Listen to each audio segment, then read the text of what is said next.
construit immédiatement après la fin de la Première Guerre. Et bien maintenant, nous autres, on va visiter les champs de bataille qui se retrouvent sur une distance à peu près, disons, entre 8 et 9 km. Donc, 4 ans aller-retour ici à gauche. Maintenant, sur le coin ici, eh bien, se retrouve l'église de Saint-Georges. Ça a été construit en commémoration dont des Anglais qui sont venus se combattre dans le coin ici pendant la Première Guerre. Ce n'est pas uniquement une église, mais c'est spécialement un édifice en relation de tout ce qui s'est passé pendant la Première Guerre.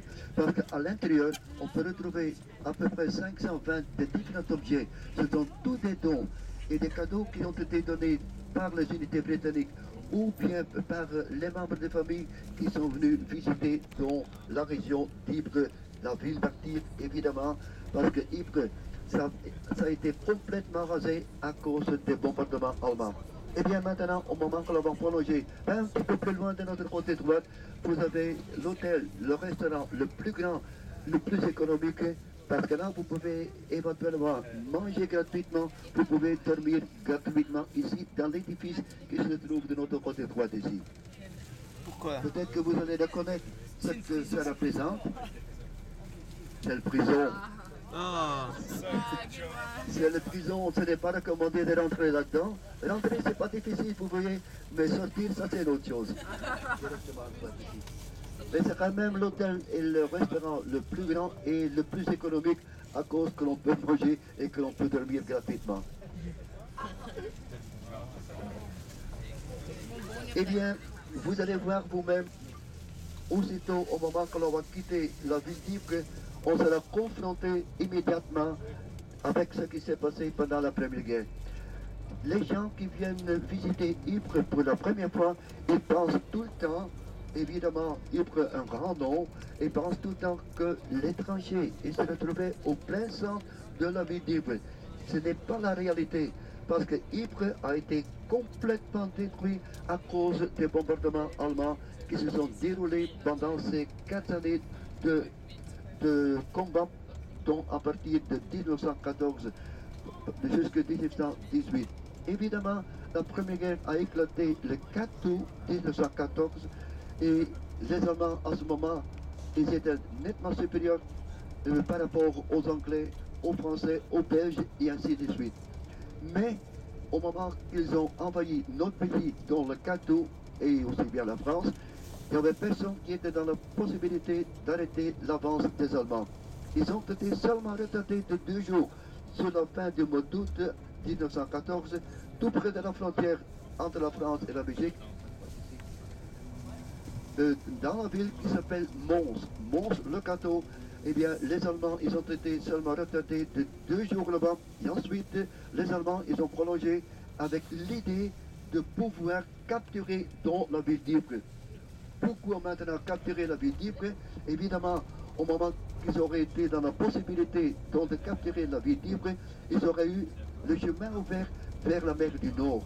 Et pour les Allemands, la mer du Nord, évidemment, c'était spécialement destiné pour pouvoir capturer les ports comme Dunkerque, Calais, Boulogne et Le Havre.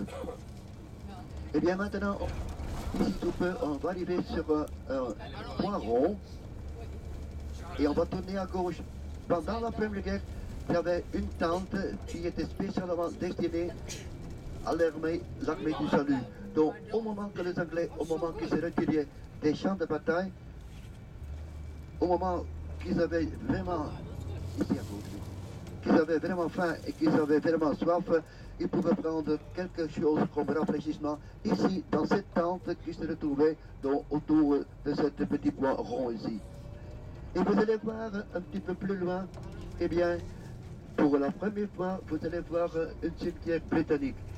Son nom, évidemment en anglais, ça dit tout simplement ADS Durham Cemetery. ADS, of course, that stands for Advanced Dressing Station. Ça veut dire un poste médical qui se retrouvait un petit peu à l'avance.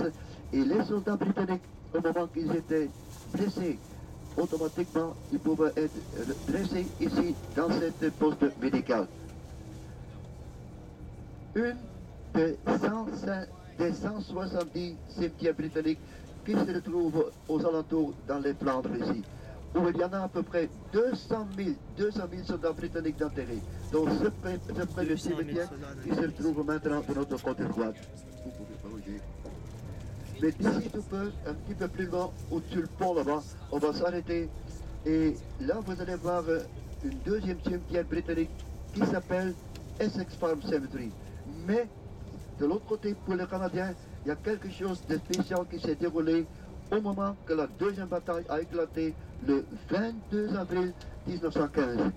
En relation avec les Canadiens, avec un capitaine qui s'appelait John McRae. Probablement, vous le connaissez déjà, mais c'est là qu'il a écrit vraiment ce fameux poème dans les champs de bataille de Flandre, ou poussent les coquelicots, et ainsi de suite.